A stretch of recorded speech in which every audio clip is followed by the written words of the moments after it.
start these events and we're going to go from there. So I just hit play on that one and now I'm going to hit play on the other one and then we're going to go from there. All right, that one's up and now let's start this guy. We are starting this stream. Success. There we go. So we're live. Hey, Chris. What's going to that? I got to make sure I don't. Oh, I went offline. Why? Maybe it didn't like it.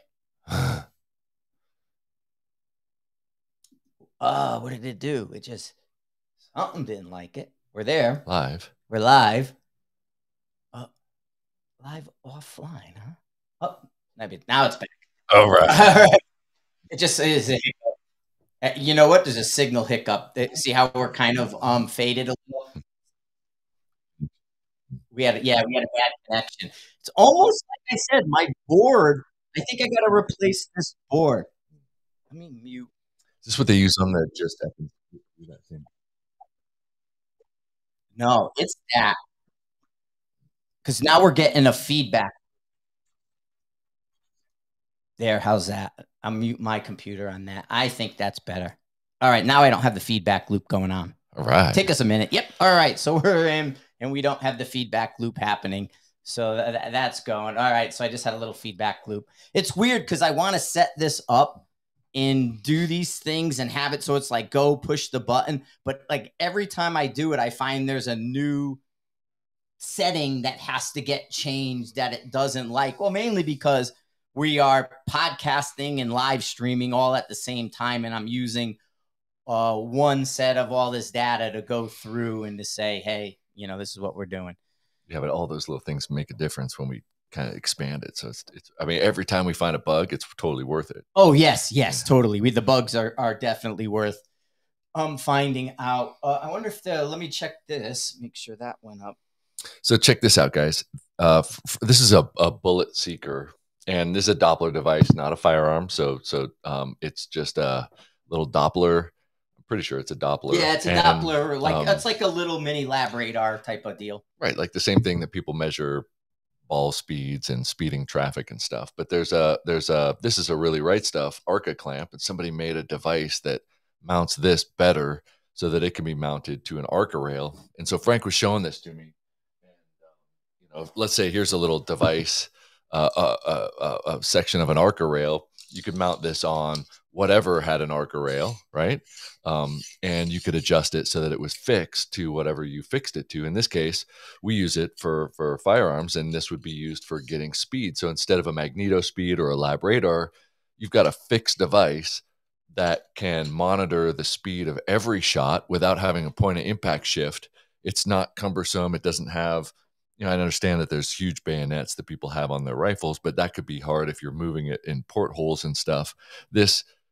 We have used this device in the field, and it gives perfect and consistent measurements. Now they upgraded it, caveat the bullet seekers now changed to like speed tracker, and some people did have a hit or miss. My unit works pretty good. It's one of the first early units.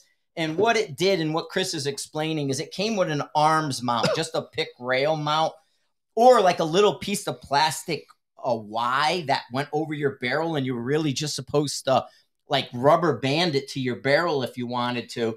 But with the M-lock, you could basically put an M-lock on the side of your rifle if you have a MDT or something.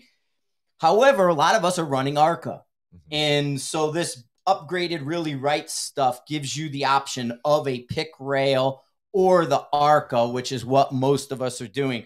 Now I'm getting ready to do a video on the TRG, and you'll see in the video and on the TRG, I did like a 45-degree mount with a M-lock rail. I put the bullet seeker on it, and I was able to dope my rifle out the entire time using the bullet seeker, and then it was flawless from there, and I was able to pick up numbers, and you can shoot normally. Now, the other thing I'll go on is night vision bridges work really good with the bullet seeker. It just makes your picture look really subdued. So your picture is going to look like you have sunglasses on.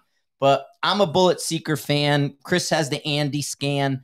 And, you know, we're just looking at other types of Doppler stuff today. Yeah. The Andy scan I've experimented with multiple units, and it gives amazing readings like this does. The mount system isn't good, so I imagine that there'll be people coming out with third-party mounting systems, but just like this, having something fixed to your rifle where instead of, oh, I need to go get speed, rather you get accustomed to the idea that when you shoot a competition, when you hunt, when you train, you've got speed for all of the shots that you take. So now you're not saying, well, here's my 5-shot average, 10-shot average. You could have average for the whole barrel Yeah. essentially. Yeah. And you could say, oh, when it's 90 degrees out, it's this. When it's 80, I mean, you're literally just doing that. And like Frank had said, and then last night I spoke with Ray Helms from the X-Ring channel, and he said similar things with the rimfire that they're noticing is that when they're like David, like you mentioned, that David Tubb said he's got an attachment with a chronograph so that when he sees a shot hit at distance, he looks at the speed and he says, is that shot low because the velocity was low? Right. Or was it because I did something? And you make those educated decisions rather than, oh, the shot was low, let me correct it. And then you go high because it happened to be a slow shot. And then it happened to be a fast shot. You don't know that. But these devices are now starting to bridge that gap where a shooter can be more informed and then make more educated shots on a shot by shot basis. And I think that, man, how cool is it when technology actually helps the shooter instead of just says spend a lot of money, but it's not going to change anything. Right. So basically, we tell everybody believe the bullet. Hey, man, you got to believe the bullet, right? Believe the bullet. Well, what happens if the bullet is lying to you? Muzzle velocity, we don't know until we shoot it. And by the time you shoot it, it's technically too late, right? So that's what he's doing, and that's what they're looking at. Where, I mean, in a good world or a perfect world, you can shoot a match and put the bullet seeker on and record, you know, stages, your velocity and stages as a match, and try to figure out, are you seeing something weird? Is the pressure in your shoulder because you're backing off, bleeding off muzzle velocity? So you think you're a 2750, but you're so light in your shoulder pressure, you're a 2705. You know, something weird because you're bleeding off some of that muzzle velocity because you're not supporting the shot. So there's all these different things that you can learn. And you know, like I said, Tubb and the ELR guys, they want to know, do I adjust off that shot or not? And that's how they're able to tell. Right. And you would have to have more than just that data, but that would be, I mean, that's a if you're going to make an informed correction, that's a fundamental piece of data that you need to know. And you only know it if you have like a big data book or a log or something like this on the rifle that then you could reference and say, holy crap, that shot was 30 feet per second slower. And at 1,000 yards, I was low. Maybe it wasn't me. But otherwise you're just making a wild ass guess, and that doesn't help you grow as a shooter. But the other thing that I think is interesting, I brought some of these tools. So this is a spotting scope, but it's got an arcer at the bottom, so you could put it on tripod. That's the wrong mount. I can get this one goes up here. No, that's not the right one. Oh. That's the bullet seeker. This is what I replaced the bullet seeker with. I'm gonna get the really right stuff. One is on top of the. Okay, but you know, for some of you, it's preaching to the choir and it's total common sense. But you know, people have been going towards, in the competition world and some of the hunting world, rather than some of these rails, you know, the Picatinny rails and some of the other rails that were a little bit more like, I just personally call them a little bit more classic rail systems. They're now going towards things that came out of the camera world, and the arcer rail is one that has been growing in popularity. And you know, there's some advantages and there's some disadvantages, and it's continuing to grow. But the arcer rail is something that a competition shooter and people that are involved with the kind of the latest and greatest technology, they're going to be exposed to this. But rails like this are more familiar to people that maybe, you know, 4 or 5 years ago or earlier, they're more comfortable with rail systems like this. And in fact, we still mount scopes to rail systems like this. And having all of these attachment styles and things allows us to add stuff to our rifle systems. And I thought it might be fun to talk about. So this is the SC Duo from Really Right Stuff. And what it is it has a pick on the bottom and then the arca pick on the top. And you would use it to co-witness and mount your laser range finders and stuff. And I have a laser right behind you. Here we can even brought it all in. And so I think it's cool because in the firearms industry as a whole, you see lots of things that I just refer to as bells and whistles. And some of those bells and whistles are awesome and I want them. Some of them I can't afford, but I still want. But sometimes it adds so much to your rifle that then it becomes very difficult to use it in the time and function context that you have it. Now, if you just want it because it looks good, then that's totally awesome. Or you have plenty of disposable income and you want to put a terrapin on a spotter on a rifle with another laser and so but this is really awesome because you can now have a spotter with a rangefinder that are co-witnessed and attached to each other in a secure manner, and there's a lot of benefit to a system like this, and it becomes modular because of these different attachment styles. And the nice thing too is like on a tack table, if you have a tack table or something that has a pick rail on it, that duo works for on the side too. So you're always putting something on the side of the tack table. And I think that SC duo works really well. As I checked it here on a telephone pole, you can aim it a little bit, but it's within the field of view, especially on that Bushnell spotter. I have the LMSS here, and it has that rail on top. If I put the Really Right Stuff SC Duo on it, put my Vectronics on top of that, I can have them where they're in the same field of view. Now, they're not perfect, but you're not going to be hunting to get the shot. You're going to be able to really minor manipulation and get the target with the spotting scope. Which is, I mean, that gives you so much power in the field.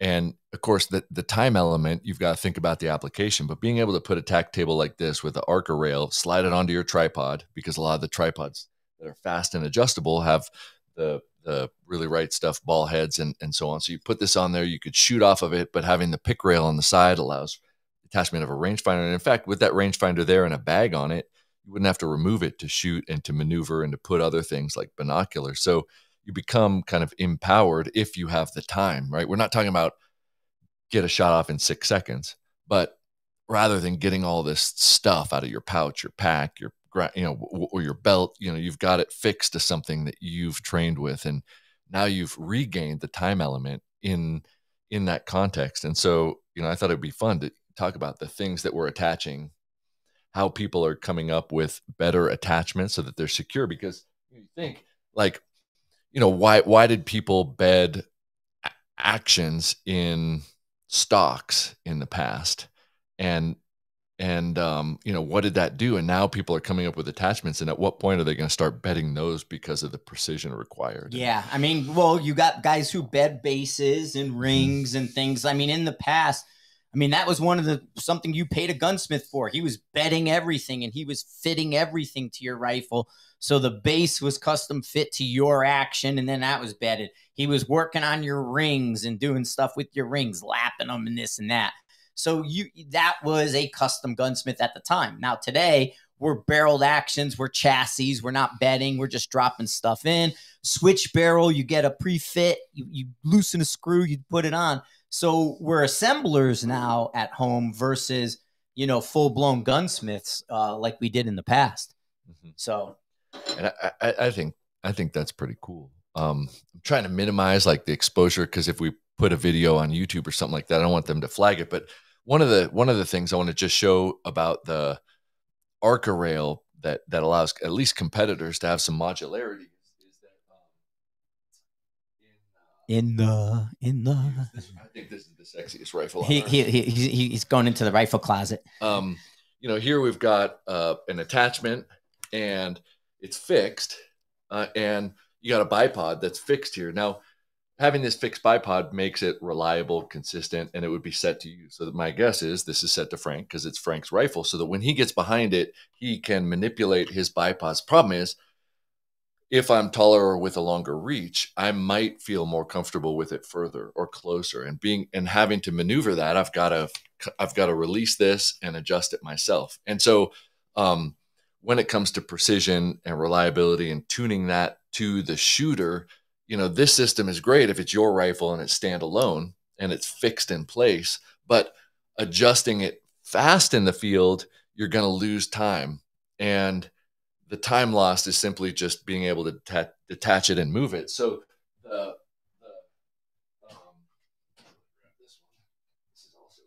He's grabbing a different rifle for you guys.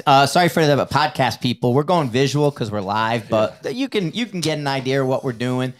But what we're these videos for the guys listening to the Everyday Sniper. You can go into the High TV. They get archived. You can watch them when they're not live, so you can go back and watch this. Mm-hmm. So here's another rifle, and this one has a Arca rail that's been fit to it. This is a JP.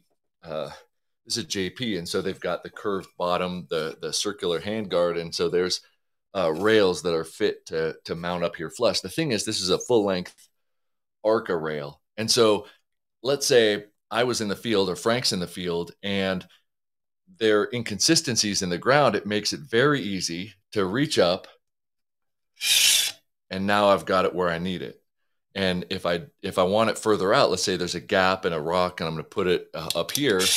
I can just simply move that, and I've got that very fast adjustment that's secure. Right? And since then, they've put recesses in here to keep it from loosening and sliding, because that was happening on some rifles. But I do think one of the advantage of the Arca systems is that rather than taking, how long? I mean, it would probably take 30 seconds to take off a pick rail and move it.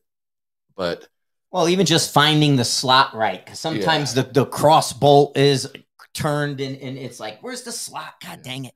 So we're talking about very fast adjustments. But on the other hand, if we're in the field and Frank says, I need more height, well, he could extend this is the Thunder Beast bipods, which I think are really nice for field shooting, right? We can make them longer, but another trick to gain more height without having to do that is to pull it closer, right? Now, I understand that it changes the distance between the back and the front, but it is a quick way to gain height, and you can do this in fractions of a second versus maybe 30. So I think in terms of percentage, if you're thinking about speed, the Arca rail has made things very easy to adjust, which I think is a cool jump forward. It's maybe not like, well, even the chassis side, they because they can cut them right into the chassis, like the MDTs in the MPAs, you don't need an extra rail. It's built right into your system.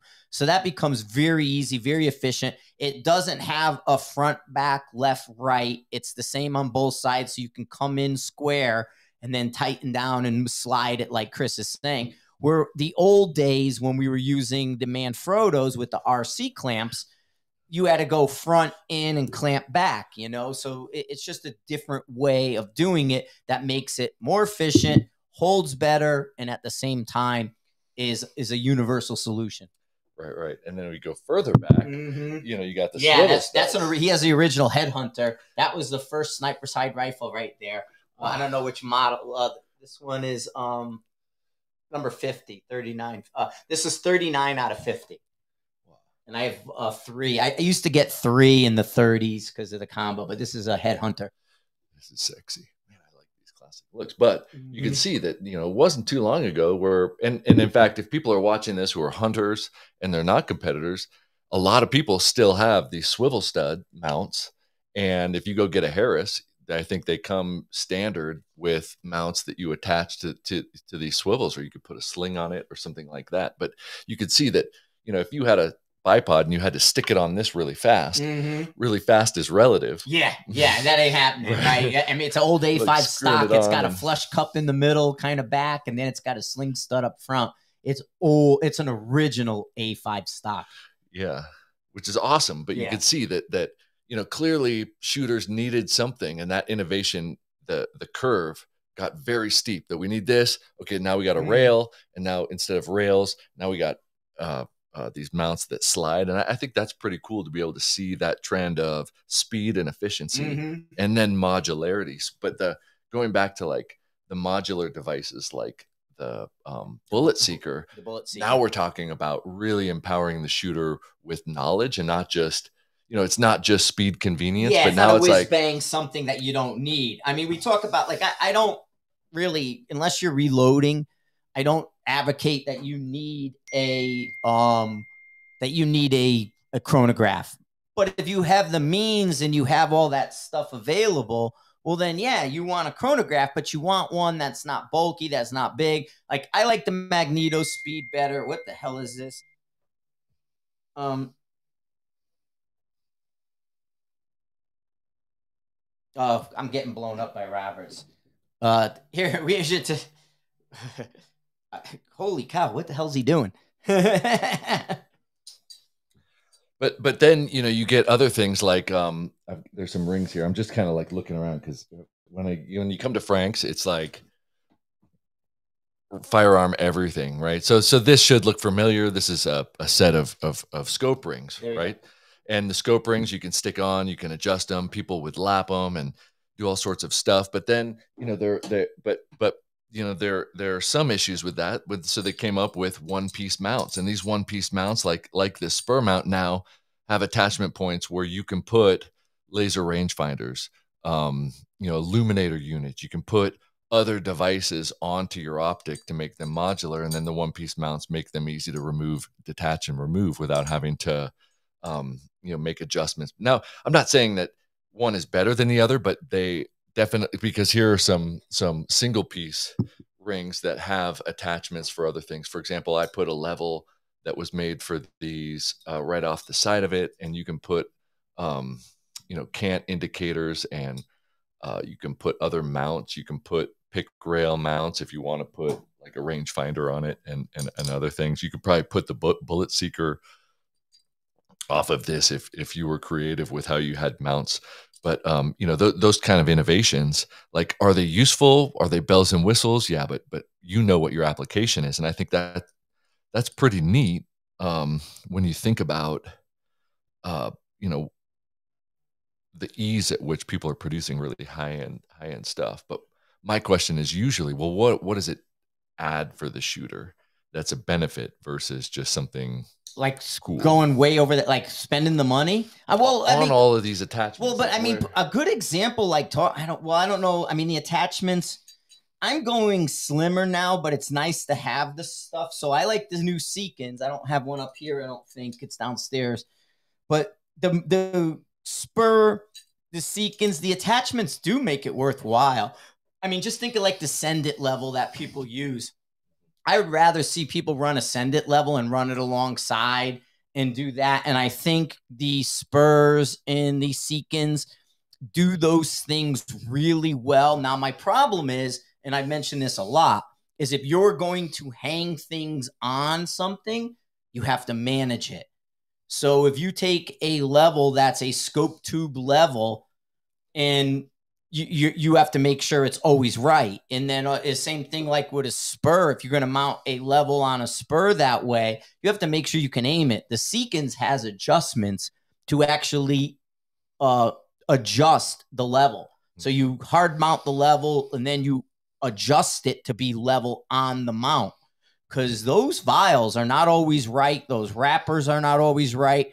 I make a joke all the time. I have a video of one of the Wheeler leveling tools from Amazon for your scope, and the guy has a pick rail with 5 levels in the kit that they gave him, and none of them match. So he has them all lined up on that pick rail, and they're all different because the wrappers are off, you know, so that becomes an issue. And yeah. Right. So now that you can attach all this stuff, what are the pros and cons, and what are the things to look out for? Well, I think that's a perfect example.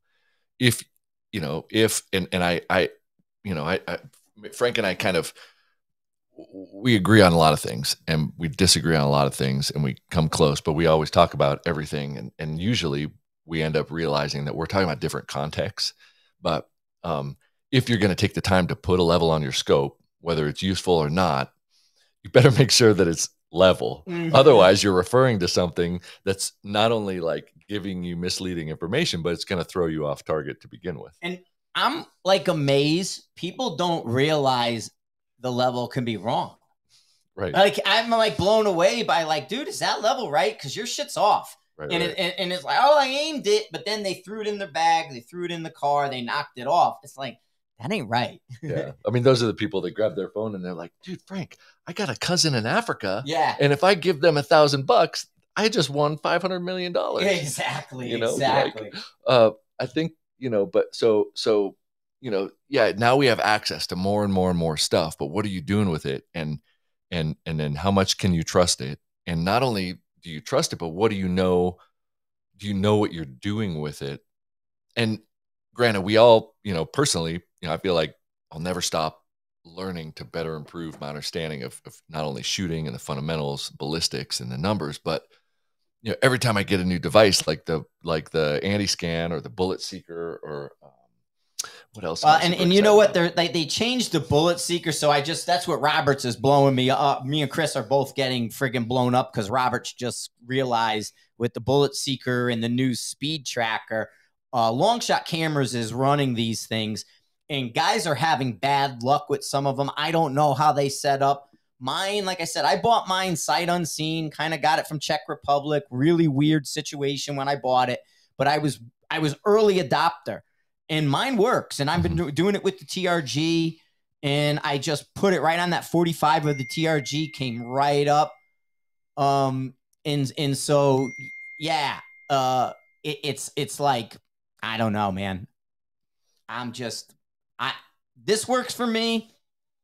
It's not working for other people. So it's really hard to recommend stuff like this, especially in the electronics world. It's like, what do you do? Like, I like this, mine works. Now the bullet seekers, the speed tracker, guys are complaining they're not getting the readings. I don't know what to tell you. Right. And the Andy scan, you probably won't even be able to see this, but I'll hold this up. I got to post on Instagram. Right, it just fits in the palm of your hand and stuff. The and Andy scan looks like a little mini lab radar. The only thing I didn't like the interface, but I mean, I guess it's all good and it's all relative. Yeah, I mean, the idea that Bluetooth to your phone and that you could have that, I mean, or you have to look up on the interface and you have to see each shot. Of course, as my eyes get worse, being able to focus on that is difficult. But the idea that you could just simply have data from every bullet rather than a subset of bullets, and then you can track the conditions. For example, like, or you talk a lot about the shot timer from MDT. And if we could, and then the wind devices that we have. Yeah, the wind meters, the wind zones. Yep. So if you sync all that and you sync it with your chronograph, you could say, here's where this shot went, and look at all that data. And it's not just, now there's devices like people are using that are accelerometers that say, okay, this is what your rifle did. But, I think, well, the external data. So when we shoot, we could say, okay, what was the speed of the bullet? What was the wind doing on these devices? What with the shot timer, when this happened, can we review footage? And you could be like, oh, look, he just flicked his trigger. Yeah, we're in a golden age of like learning and data. If you think about it, you can put a mantis on your gun, track with, yeah. Now I don't know how your phone would like work with all these different things talking, but we're so communicative, like everything communicates. So I'm going to put a wind meter out and I'm going to track the wind meters with the winds things. We have those ultrasonic wind meters. Those are downrange and they're logging the wind. Then I'm going to put a bullet seeker on and I'm going to log my muzzle velocity while I'm shooting that shot, while I'm logging the wind. Well, then I'm going to put a mantis on and I'm going to track my trigger press and see my fundamental movement using a mantis. So, I mean, you really can, if you wanted to and you were that guy, you can break all this down and say, here's how I executed that shot, and this is the information it's telling me. Now, I personally think if you get to that point with the fundamentals, you do your dry practice, you learn it, your trigger control should be a given, and that. But a mantis can get you there, ahead of time. So it's something to think about and something that is doable. So I don't know. Yeah, and here's the interface. It's not connected to the device, but the Wind Zero that we've been testing. We got 4 units and we can put them out there and it sends, not only the wind velocity, but the direction of the device. So we can have them at the shooter's location at 100 yards, at 600 yards and 1200 yards. And in that shot, be able to say, well, yeah, and he just updated it with a lot more info. He just did an update that's got like extra as for like your wind call is supposed to be, 0.6. Well, now the wind call is 0.8, 0.4, 0.6, 0.8, 0.4, and it's going to move and tell you this is your hold, but there's been an update in the last 3 months, and it's a nice little improvement. Yeah, I think, and it'll put multiple devices on the same readout, printout, and then if you had the time of your shot, you would have simultaneous data points for wind so that you could track that back. And then if you looked at the velocity of your bullet, you'd be able to know, like, was it wind, or was it, I mean, the wind's going to be left to right and the velocity is likely going to be up, down, but you could really kind of try to pinpoint, like, where did that flaw come from? And if it was neither, well, that's probably the shooter, right? Or you go back to 100 yards and say, shoot a couple rounds from this position. And if it's, big group. No, but I mean, I kind of think this is like a gadget discussion, because we're talking about how we're using these gadgets and the different things that, like, Chris and I and others are using these things for, and what is going on with it. Like I said, now with the rapid advancement of technology, it's really hard to say, put your money here and do that. Like, I'm really sketchy today to give anybody advice. All I could say is, hey, man, I'm using this. I bought it then. It's working well for me. Because lately it seems like people are, I don't like that. It doesn't work for me. And I'm like, sorry, dude, I don't know what to tell you. And you hate to spend people's money. Oh, for sure. And then not have something work out the way they wanted it to. Yeah. I mean, I've been super vocal on my podcast about my distrust of the sync between my Kestrel and my binoculars and a watch at a competition. Like, I think it would be awesome to train with and do that. But as an RO at hunter matches, it might not happen to one of you, and it might not happen to, but you see 2 or 3 shooters out of those, however many, 150 shooters, 2 or 3 shooters come up to your stage and they shot the data from the stage before, or it didn't sync and they ranged it. It fixed on a previous range, and then or it stopped Bluetoothing between those 3 devices. And I think it's awesome what they can do, and it's incredible what it implies. But on the clock, are you sharp enough to be able to tell whether, that looks like 500 yards. This says it's 500 yards. Is my dope, 2.5-ish? I don't know. I had that happen to me, and I knew, like, the first of Vectronics at Terrapin X, when it came out, the very first one, there was a firmware update or whatever, but I ran up to a stage and it was like a 435-yard target. I hit it with the Terrapin, 430. I rolled my arm, or I pulled up my Kestrel, rather, because it was communicating with the Kestrel. I pulled up the Kestrel and it said 0.07. And I went, 0.07 for 400 yards? Yeah, right. And I threw it over my shoulder because it was around my neck. I flipped my arm bar to that 430, and got my number, like 1.8 or something.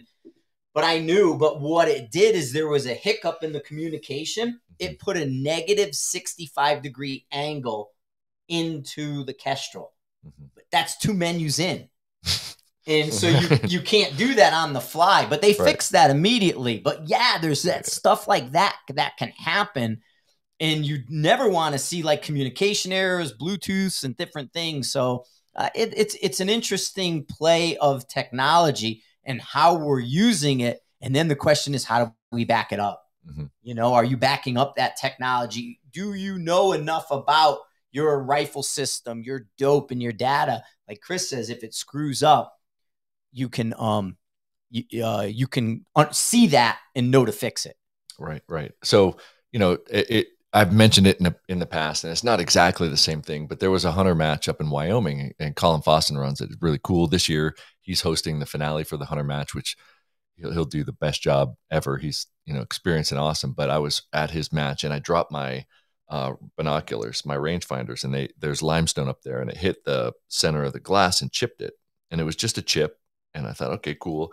I just held it up and I made sure that everything was working great. I went to the stage, and I couldn't laser now because it's in front of it's just beeping. Well, I'm on the clock.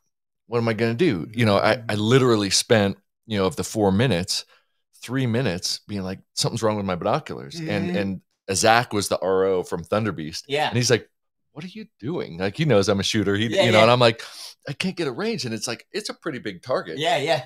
I can't get a range. So I just grabbed my rifle and I'm like, well, screw it. It looks over 300 yards. So I just I held up like 2 mils, right? So 300 yards is going to be 1 mil. But if it's past that, I'm like, man, it's a pretty tall target.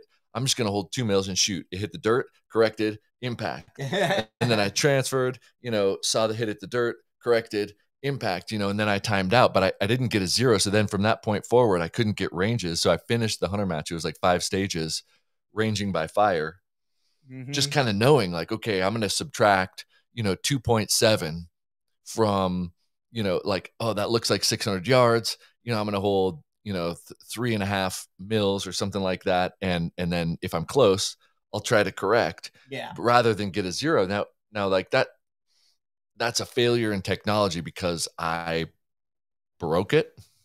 But if you could, I mean, you don't know the size of the targets, but if you have a backup way of saying, what am I going to do when technology fails? But you also have to know that the technology failed. And then, yeah, I mean, that's what I was saying. You have to know your data to know when it lets you down to be able to correct it. Yeah. You have to have that backup in your head to say that's not a correct number. And what's scarier is the things that you mentioned. It's giving you data. Yeah.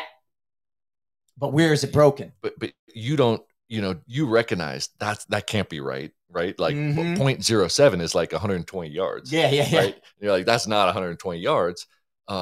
But when people are like, gosh, I was just missing like crazy. And they're like, what is the range of that? I had like 350 yards. You're like, no, man, it was like 600 something. Yeah.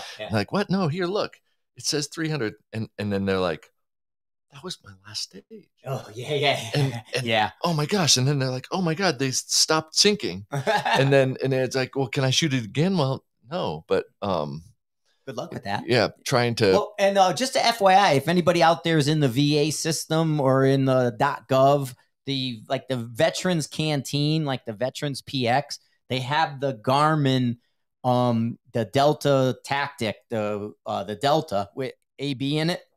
It's for $1,000. It's like $500 off.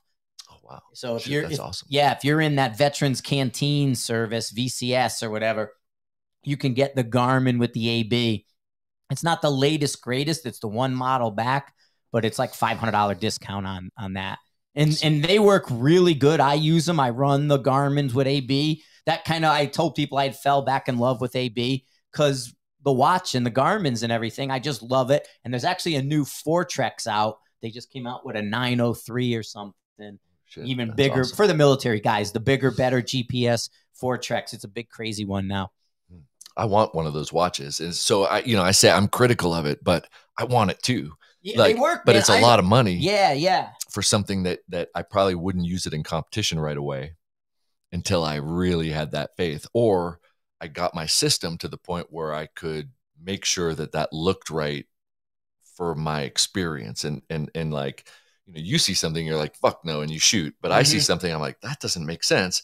And it might take me 30 seconds to be like, okay, now I have a plan. And so, you need to have that experience to be able to recognize it. But hell yeah, like I've been waiting to get one of those Garmin's ever since I saw them start to fail. I'm like, dude, that is really cool. But they need to, we need to figure out more improvements to make it more functional. Yeah, I've done Gunsight ELR, and I ran my Garmin, and it was right on, spot on. I ran when I did the AI Gunsight ELR with Beckstrand and Snow.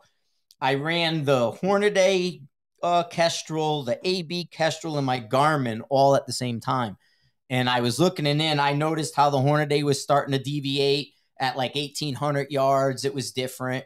And the further out we went from there, the more it deviated. But then the AB hung strong. And, my Garmin was just spot on the entire time where, by the last day, it was just hit it with the laser, flip my wrist and see what the Garmin said and go. And that's really how we should be doing it. Right. Tap it, look at your wrist and shoot. And in a lot of those team matches, especially the guys that have come out of like the, now they're not with those schools anymore, I think, but you can see some of the guys that are successful in team matches, and they've got their laser rangefinders co-witnessed on their rifle system. So they're spotting with their scopes and ranging, and then they don't have to get off. They can just hit their dope and go. So there's not other references. So your eyes are focused on the target and you're able to do that. But those units are very expensive. And, some of those are $14,000 units that you're putting on top of your optic, and that outprices a lot of people. But the guys coming out of, you know, that career field, you know, obviously they've invested in that good equipment and it works pretty well. Yeah, no, it's definitely, there's so many changes, so much technology, so many gadgets. It's one thing to go out and say, buy the latest and greatest. Another thing to say, how are you going to use it? So those are the questions are, what's your need? What are you looking to do? Do you want to be more efficient? Do you want to have more information? You know, those are the what these tools are supposed to be providing. They're either providing efficiency or information, you know, and so that's kind of where we are. So make sure you're not tripling up on something you may not have to. I mean, at one point, like in the SIG infrastructure, the Kestrel infrastructure, they sort of streamlined it, but in the beginning, you were seeing like the AB, you were buying, like you had AB on your phone, and then you bought a Kestrel with AB in it. Then you bought a Garmin that had AB in it. And then you bought a SIG, and it was everywhere. And it was like, man, why am I buying so many things with AB? You know, but then you realize as it works across the platform, well, if I have AB in all my stuff, well, then that's what I work with, you know. But it was guys were going, well, you know, do I need a Kestrel now if it's in the laser? And do I need it here if it's in my watch? And do I need it there? You know, so we ended up with a lot of redundancy.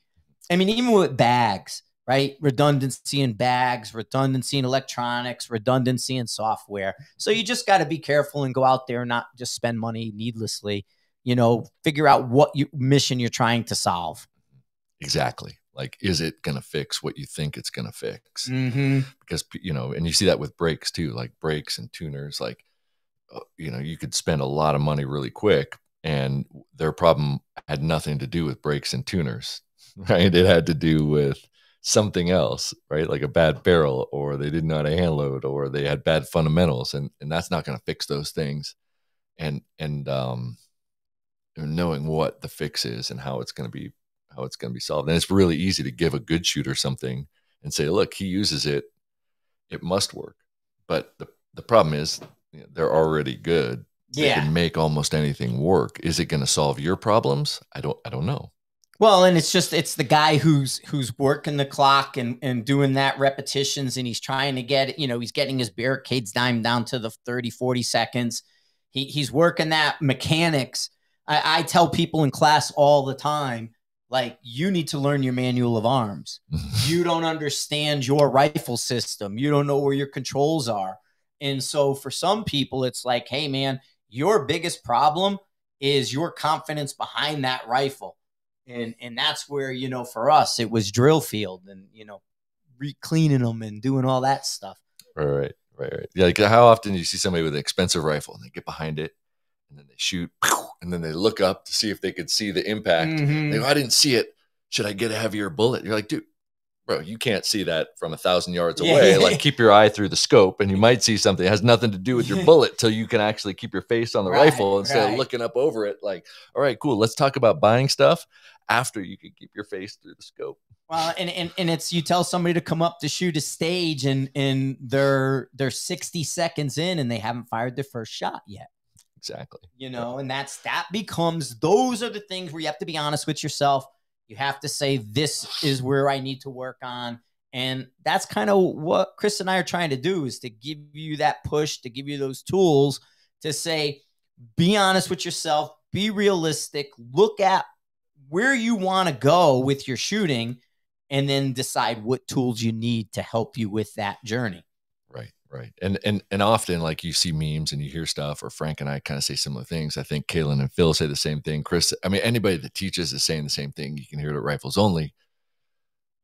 Odds are you take a class, you're going to leave better, because they're going to, like, give you knowledge that you can carry away from. You know, usually you can't substitute knowledge with equipment. You know, or at first you might be able to make a little bit of a jump, but that knowledge carries over. And sometimes it's going to somebody with experience to say, I don't think that's it. Let's focus on this first. You end up saving a lot of money. You get squared away, you get good fundamentals, you get a good shot process, and now you can diagnose those other things easier yourself. But you know, where's your time and money going to be invested? Right? It's, you know, probably not gadgets. Right. But once you're good enough, then you'll know what gadgets you need. Yeah, I was gonna say we are a retail thing. People do try to buy a hit all the time, you know. So there is such a thing as buying a hit. Yeah, and shit, one hit can sometimes move you multiple spots. So. Right? And there's not necessarily anything wrong with buying a hit. You buy a hit as far as you can until you can't buy another one, and then that's where you have to work on yourself to get that next hit. Right. But, Right. But if you want to buy 20 hits, like, man, something big has to change. Yeah, right? yeah, exactly. And usually it requires changing, the person themselves, right? Because you are the result of all the things you do right now. So if you're getting these results and you don't change, you're going to stay exactly the same. Cool. Hey, I'm going to end out of the Everyday Sniper podcast. Chris got to get going pretty soon. But thanks for listening. Thanks for being part of the Everyday Sniper podcast. The video side for the live streams, they're in the Sniper's Hide forum. Go to Hide TV and they archive these videos and you can access them and watch them. But thanks, everybody, for the Everyday Sniper side.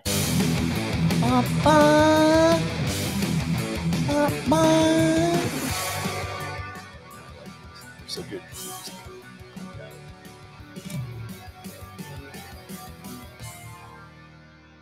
And that one's out. But we're still in the live for right now. Give it a minute or two. And then Chris, like I said, has got a jet. Is there a chat going? No, nobody's in there. It's not. I don't know if it's loading. It showed some, and then so I think I might still have that issue with the chat. There's people in it. We have people on, but they're they're jump on the phone and see. No, I didn't see anything. I've been refreshing it on my phone for the lives. That's cool. But no, I didn't see it. Showed stuff, but then nothing loads. So I don't know if the chat broke with this last update. But anyway, we're going to end this lives and we're going to kill it. Thanks, everybody. And like I said, you can archive these and we'll move them around. Cheers.